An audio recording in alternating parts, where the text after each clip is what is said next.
show of the Society of Graduate Students at Western University. I'm Elizabeth Mohler, your host. And I'm your co-host, Yousuf. And we're here today with Jason Wozniak. Hi, Jason. How are you? I'm doing pretty great. Thank you for coming on the show today. So just to kick things off, tell us a bit about you and your research and what kinds of things you're up to. Well, let's see. I've been at Western for probably 7 years now. I did both my undergrad and my master's degree here. I'm currently almost finishing my master's in economic geology here with the Department of Science. I've always found geology to be fascinating, and ever since I was a kid, I picked up rocks, collected them, ruined laundry machines and thus forth with them. So yeah, it kind of ended up being something I fell into and I love it. So yeah. So Jason, you're doing a master's in geology right now, but what about a few years before that? So I actually started off my university career in medical science. I enjoyed kind of what I was learning, but I wasn't very successful. I struggled with certain aspects. So for example, I'm not a good biochem person. Like I just can't do it. I just can't get my brain to wrap around it. So I decided, to dabble around, take a couple other courses. I took my first geology course in first year and really enjoyed it. And I was like, you know what, let's try it. And I was there ever since. I guess the first year courses are so important. I mean, it can really change people's careers, as it did in your case. Yeah, and for me, it was also like the professor I was with too. I just found that, I really enjoyed his teaching style, and I liked the class size because it was a bit smaller. And I was like, you know what, I really like this. I'm going to pursue this. So geology is a pretty big field, I would think. Is there a specific branch of geology that you're looking at in your specific research? Yeah, so as I said before, it's economic geology, but I kind of, even economic geology is a very large, window where that could cover, native elements like nickel and cobalt and all those things that you find in batteries and electronics. And I specialize more in gold mineralization. So that's kind of, my research is more focused on an individual deposit up in Timmins, and it's gold related. So Jason, how did you get interested in gold mineralization in particular? How did you make that choice? For me, it wasn't really a choice. It's just I again kind of fell into it. It was one of these things where I knew a professor. We had talked for a long time about possible projects, and he basically asked, you could work up here or you could work up here, but what would you like to study?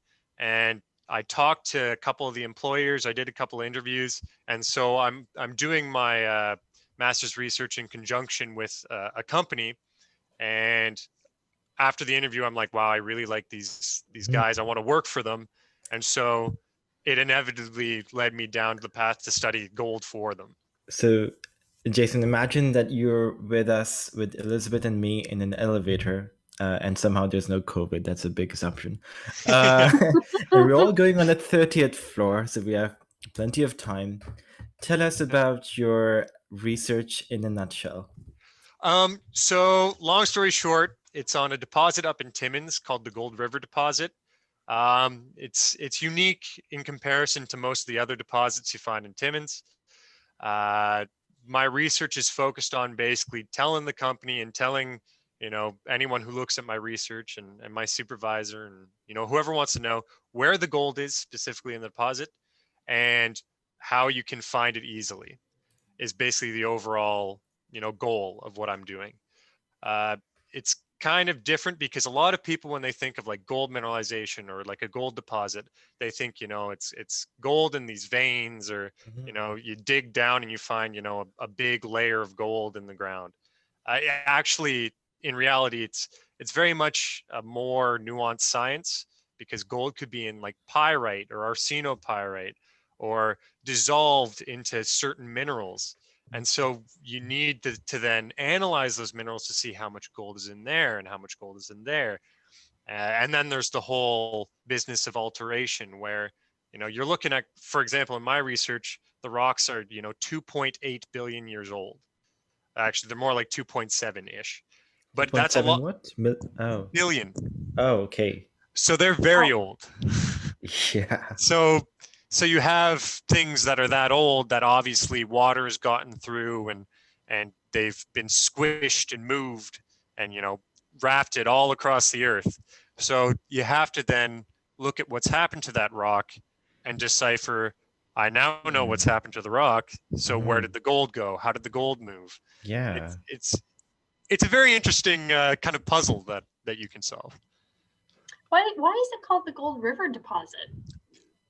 Honestly, so for the company that I'm working for, they have, for example, one of their mines is just called like the Highway 144 mine. And it's literally just because the deposit is found, due east of Highway 144. So the Gold River deposit, even though it sounds cool, is literally just located underneath a small, tiny little creek that's called the Gold River. And that's it. Hey, I want to work there as well because of the name. It's a pretty cool name. It makes you think that there's like a huge amount of gold there, but there's decent amounts of gold there, but it's a misleading name for sure. So I don't think you were after gold when you tried to take more courses in geology. So tell us more about how you got more interested and what are you working on these days? So I guess what happened was I did my general geology courses. So you do like sedimentology and igneous petrology and metamorphic geology, and you do all those basically, courses to round yourself out. And my professor, who is now my supervisor, I fell in love with his class in ore geology. And I'm like, oh, I really like, the hard rock stuff. Because like, yeah, sediments are cool and everything. And I like studying volcanoes. Like, that's awesome. Yeah. But I found like with ore geology, there was a puzzle. And it was like, ever since I was a kid, jigsaw puzzles were my thing. I liked, taking clues and putting them together. So yeah, when I took the course with him, I'm like, I really like this. I think I want to pursue this. And so he actually took me on for an undergraduate thesis. And so when I did my undergraduate thesis with him, I'm like, I know how he works. We've worked together already. And I really, really enjoy him being my supervisor. So then I basically asked him, would you be willing to do a master's project? And that's when he threw out all the options for me and let me choose where I wanted to go. So Jason, in your work, do you have to actually go to Timmins? And if so, because I'm sure it has COVID impacted that? So I've been kind of lucky where I collected all of my data, got all of my samples pretty much almost 2 years ago. And actually, I've intermittently gone back to Timmins. So I've been basically, jumping back and forth, a week at a time. And I've also worked for the company, I believe it was last summer for, 4 months. But going to Timmins, I actually like Timmins. Timmins isn't too bad. But I haven't been back since COVID started. And I imagine I'd probably have to do the whole, 14-day quarantine when I get there, and then, take my samples or do what I need to do, and then 14-day quarantine when I get back. Yeah, I guess I was wondering, a follow-up to what Elizabeth said. I mean, so how do you think COVID is impacting your research now? Oh, it definitely. I don't want to swear. Sorry. It really, really, really, unfortunately impacted my research. It basically, I had taken off, this entire summer. I had like a certain plan. I wanted to, send my samples to get laser ablation work done in Windsor, but because of as soon as COVID hit, none of that could happen. So I couldn't come into the lab to do any of the analysis I needed to do. I couldn't send my samples off. So it's heavily kind of delayed my work, we'll say.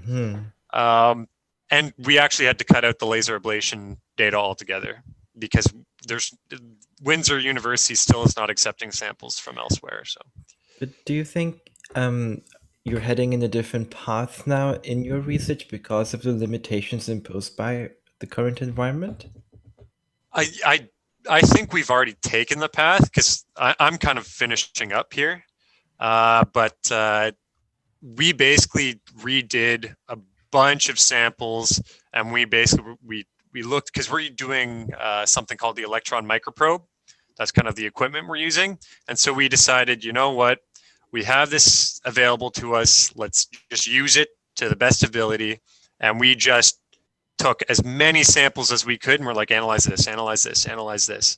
So we ended up basically, it went from being a study where you'd have 15 to 20 samples, and you'd have like a huge gauntlet of analysis run on those 10 to 15 samples, and that has changed to having now 50 samples, and you only have half of the gauntlet being run because you can't do that last step. Cool.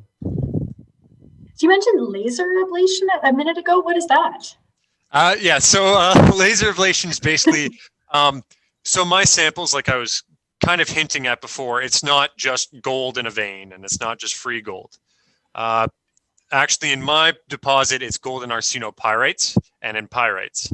And so basically, these are like small sulfide minerals, tens of microns to maybe hundreds of microns big.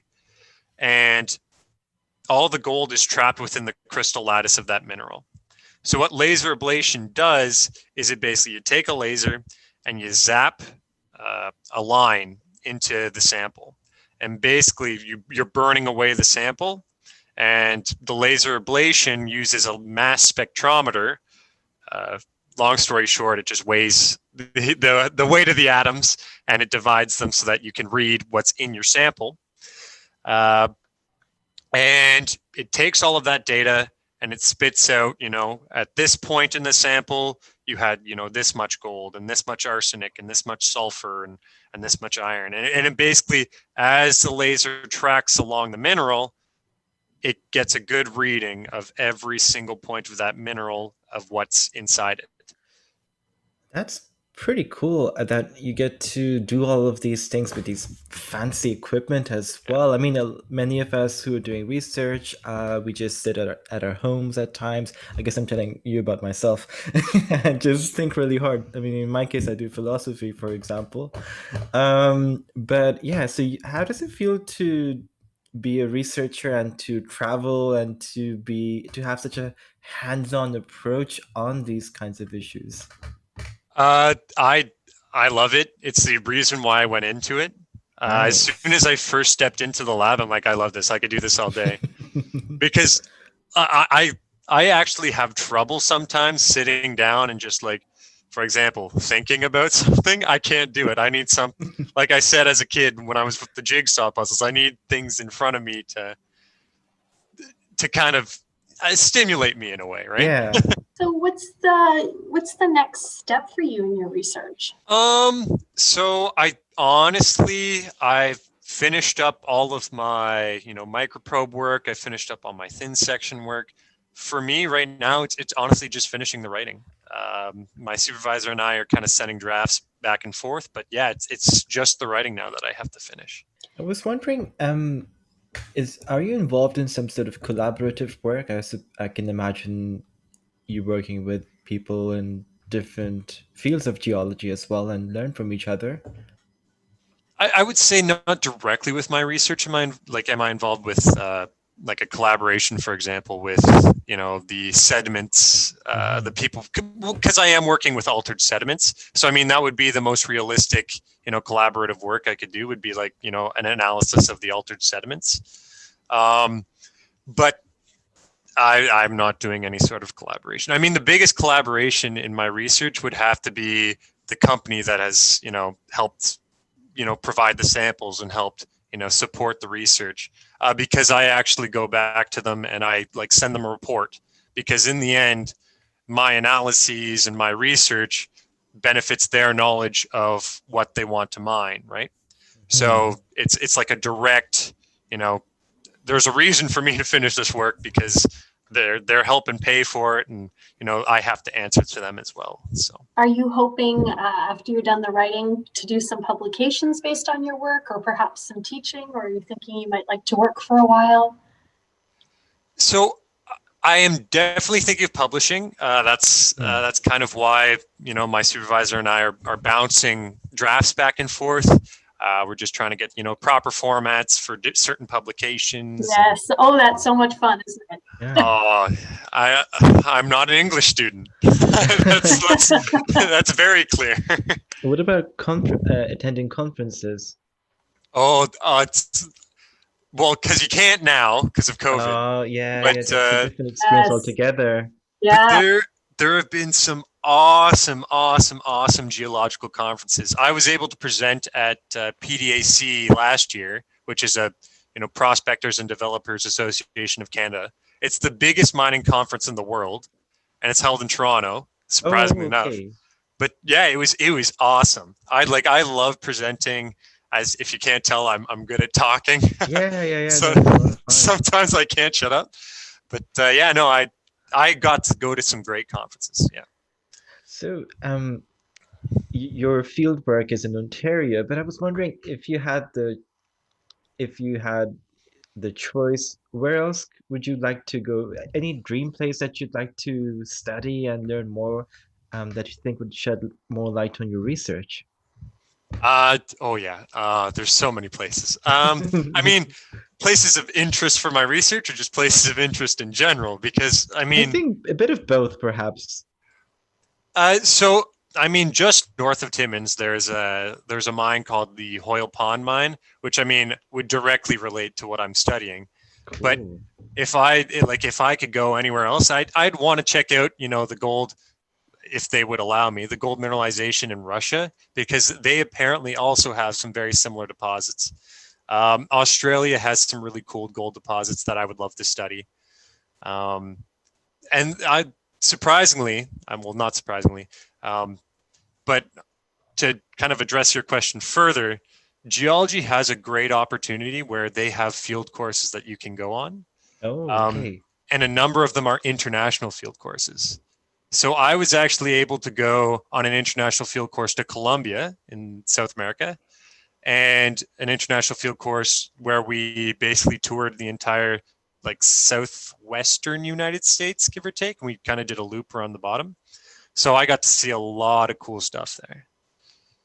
Awesome. So COVID obviously is putting a damper on things, but when it lifts, where would you like to travel next with your work? Well, I inevitably I'll have to go back up to Timmins. I mean, that's Exciting times. yeah. But if I could, I would. Yeah, I would love to go. Even across northern Ontario, just to get a look at the gold camps up there. As soon as COVID ends, even if I have to take my own truck and be like, hey Bob, just taking a quick break for a week. That's something I would obviously be interested in doing. Now, is your master's 2 years or 1 year? 2 years. Oh, it's a 2-year program. Yeah. Okay, so you have, and you're in your first year, second year? I'm in my second year. I'm actually almost done. Yeah. Oh, right. Okay, cool. So you must be looking into possibility of further research or as well? Actually, my goal for now, for the end of this, is a job, and the company who I'm doing the thesis for has actually hired me. Wow, Wow. congratulations. So I'll be leaving in a month to go work. Goodbye research for and just get okay. I love the plan of like getting something published as well, Yeah, learn as much as you can, all the experiences, and then get a job. yeah. Well, I've kind of been lucky It's a where good path. yeah, well, I've just been like super lucky where the people who I did the master's research for were like, oh yeah, we liked you working with us. We had a good time while you're here. So, and your That's research amazing. is really helping us out. So we're inviting you to come back up. We'll give you a 6-month contract and we'll see how you work out. And I'm like, oh okay, I'll take it. Very nice. I mean, especially in these times where it's a little hard to think about jobs given the conditions, but that's amazing that you get to do your job in the stuff that you love most. Yeah, yeah, I've been super lucky. I mean, I know some other people who have not been so lucky, where it's just, they do their research with either a company or they just Yeah. finished their masters, and they have all these prospects, and especially because of COVID, they're like, sorry, Yeah. we can't hire anyone. Well, We've downsized. Like, I like that you're saying you've been very lucky. I mean, I know it's not just luck. I mean, you've worked really hard. You've done a very good job, but yeah. that you're clearly aware that there are so many people who have done really good work as well, and they don't have these opportunities. So it's nice to have that perspective, Jason. Yeah, and sometimes I feel like when I say luck, it's very much almost the luck of the draw as to, if someone can hire you, or because a lot of the master's research students I know who've graduated, they're like, yes, my company contacted me and said they would love to have me, but they just can't like staff right now. Now, I was thinking, besides economic geology, is there any other kind of interest that you have might be similar but still somewhat different? Yeah. So, um, I would say I like, if I could, like, dream job. Um, like, paleontology is really cool.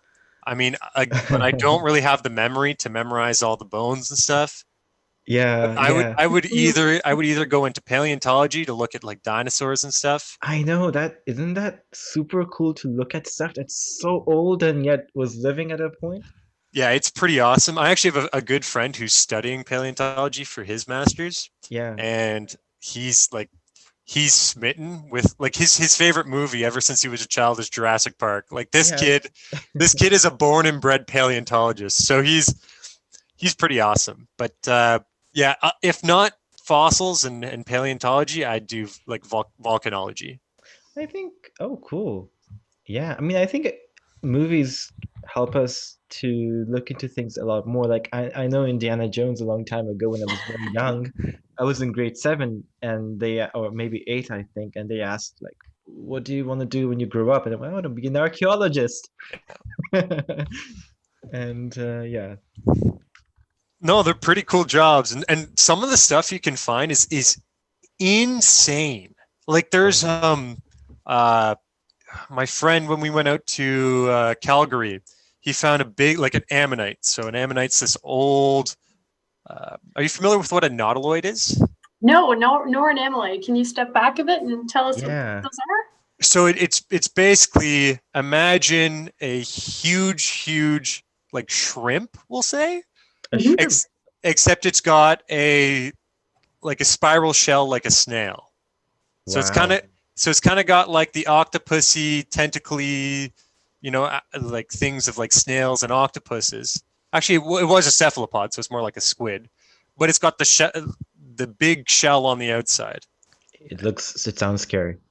So a nautiloid is like a modern day, like, you can find them in the ocean. They're like a modern day, idea of what they think these things could have looked like. Oh.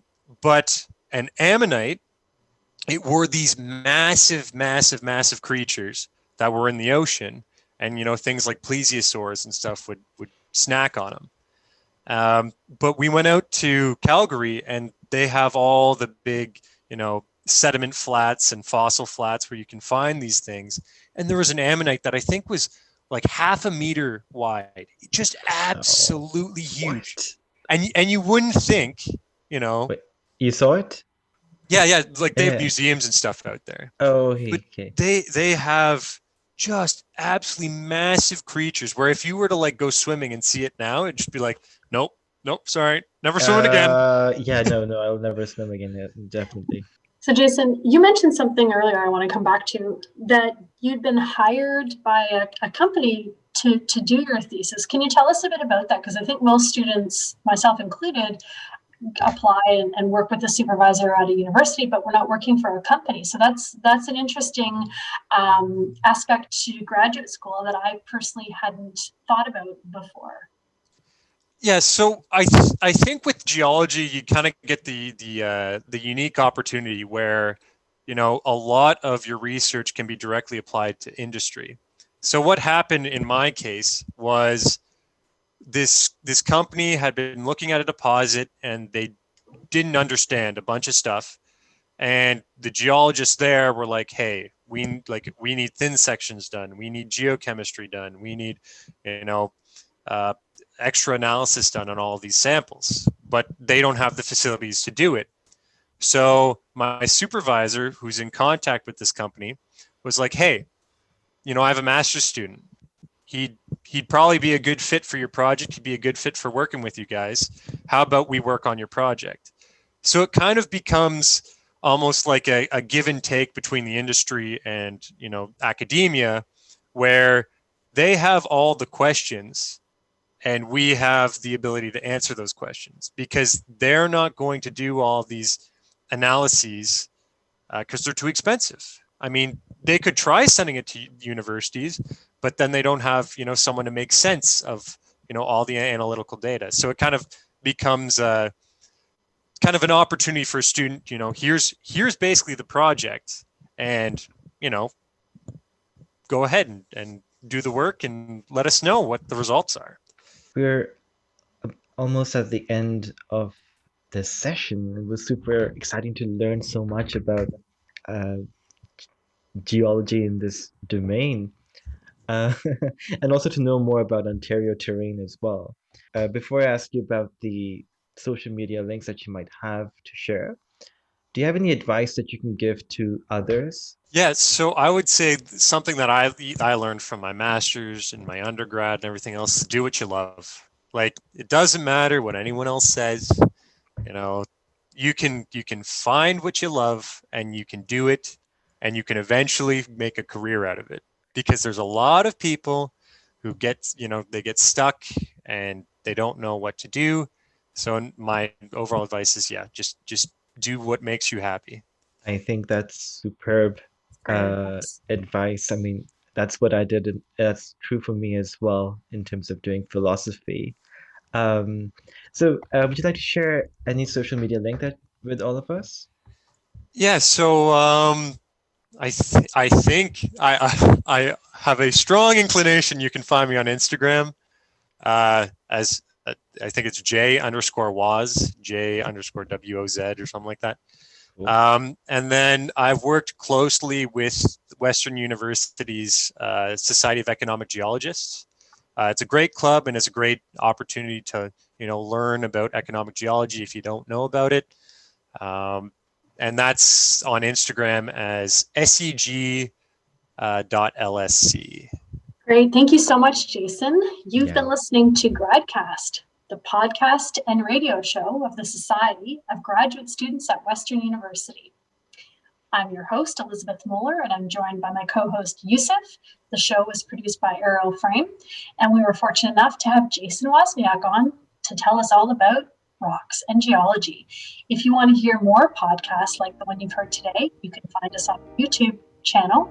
You can find us at gradcast.ca and on Twitter and Facebook. If you'd like to get in touch, maybe you'd like to share a really cool research project, email us at gradcastradio@gmail.com. That's it for tonight. Have a good day.